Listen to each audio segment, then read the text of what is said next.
Jadi kapan didirikan tempat ini dan hal yang mendasari pendirian tempat tersebut ini itu gimana? Jadi tempat ini kami program bank sampah ini dimulai tahun 2021. Awalnya kenapa? Awalnya karena masyarakat punya masalah dengan sampah ya. Sampah itu kan kalau di kota itu sampahnya diambil oleh petugas sampah. Nah karena kadang petugas sampah itu sebenarnya harusnya setiap hari, tapi kadang bisa beberapa hari nggak diambil sehingga sampah itu menumpuk dan akhirnya berbau. Nah karena keluhan warga seperti itu, makanya kami tawarkan untuk bagaimana, yang pertama adalah bagaimana mengurangi volume sampah itu, mengurangi jumlah sampah. Dengan apa? Dengan menyetorkan sampah yang anorganik. Ya awalnya baru anorganik dulu, anorganik minimal sampah yang dibuang ke tempat sampah itu berkurang. Nah setelah berjalan sekitar 1,5 tahun, akhirnya kami juga mengedukasi masyarakat bagaimana mereka bisa mengelola sampah organiknya gitu. Nah akhirnya apa? Kita sambung dengan penanaman. Jadi sampah organiknya dipakai untuk pembuatan pupuk.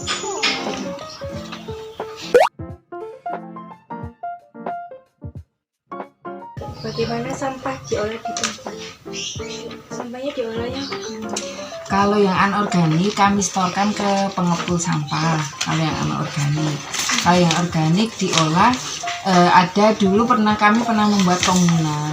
Jadi satu tempat itu dipakai untuk banyak orang. Jadi kalau punya sampah basah, sampah organik dibuang di tempat itu di kaleng yang memang sudah kami tanam ya, kalengnya kami tanam.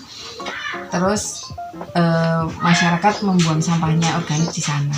Nah, tapi seiring berjalan waktu, biar lebih efektif, kami buat per beberapa rumah. Beberapa rumah kami beri namanya composter bag. Jadi sebenarnya bisa pakai kaleng, bisa pakai composter bag. Nah ini pakai composter bag khusus untuk sampah organiknya.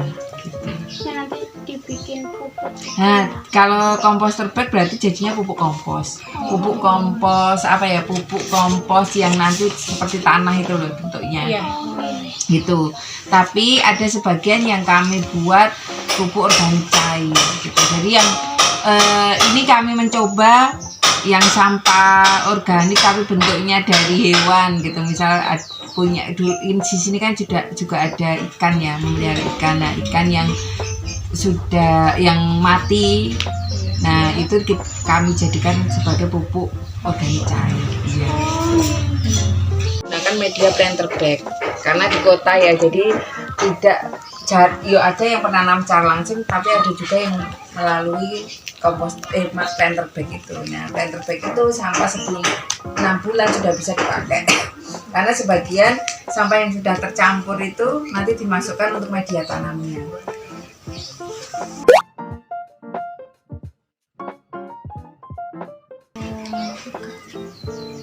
Apa keunggulan dan kekurangan dari dampak Kalau keunggulannya pasti ya jumlah sampah berkurang, masalah sampah juga teratasi. Terus di rumah mereka juga lebih bersih karena dengan mereka menyetorkan sampah itu rumahnya bersih yang pertama, yang kedua mereka juga dapat uang karena ini modelnya tabungan sampah. Jadi 1 tahun sekali nanti akan diambil hasilnya untuk dibagikan ke yang nabung sampah. Kalau kayak dijual gitu. Kalau kerugiannya sebenarnya bukan kerugian ya, tetapi pengelolaan yang kurang tepat. Jadi ada beberapa, memang ini solusinya sampah itu kan memang biar terutama sampah organik ya, biar bagaimanapun diolah apapun tetap bau. Nah,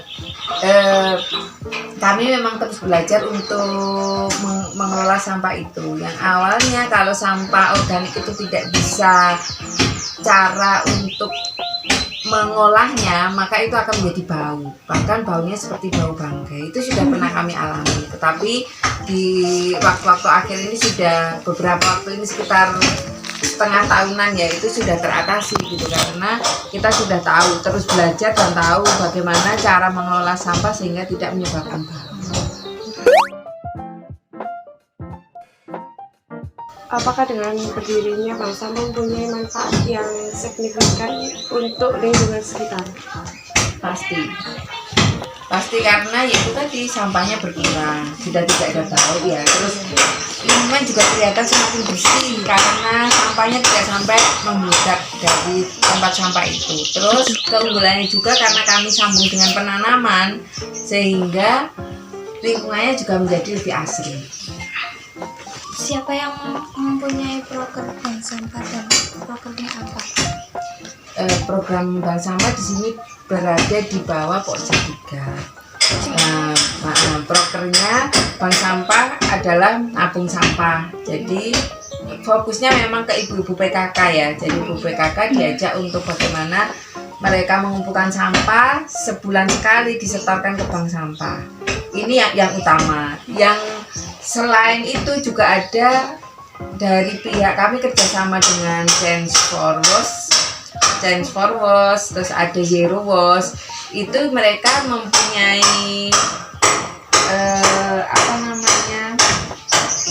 mempunyai program untuk terutama menyasar ke kosmetik itu, jadi menggunakan kosmetik sampai habis. Nah itu botol kosmetiknya disetorkan kepada kami. Nah jadi ada tidak hanya dari masyarakat tetapi ada dari luar juga ada.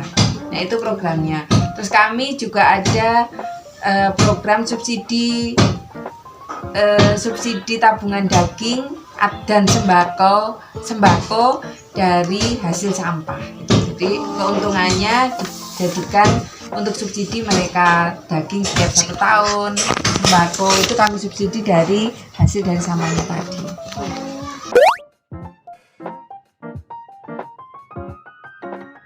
Tempat pengolahan sampah ini sudah mendapat dukungan dari pemerintah apa Bu?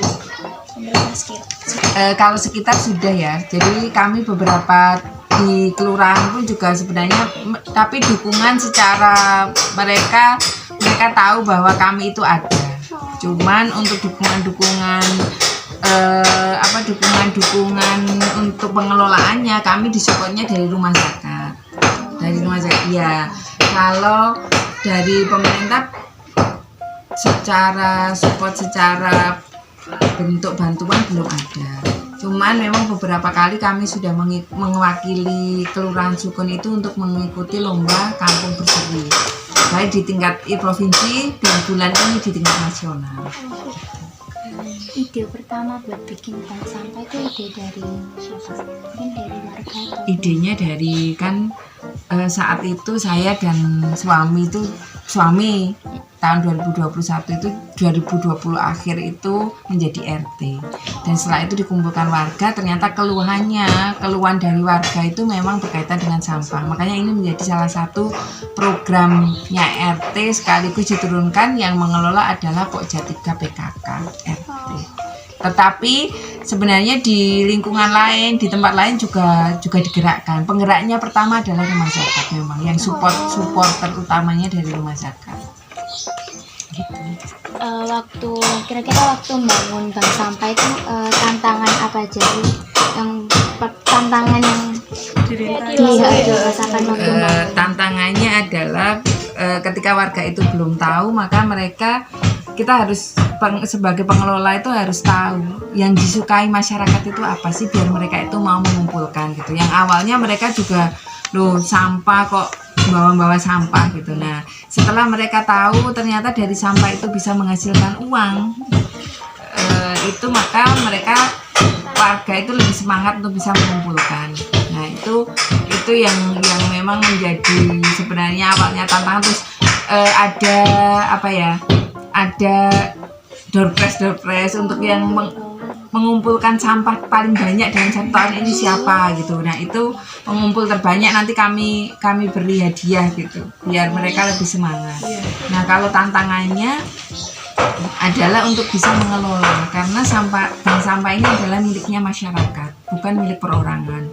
Nah ketika itu menjadi milik masyarakat, untuk mengelola sampah itu tidak semua orang mau.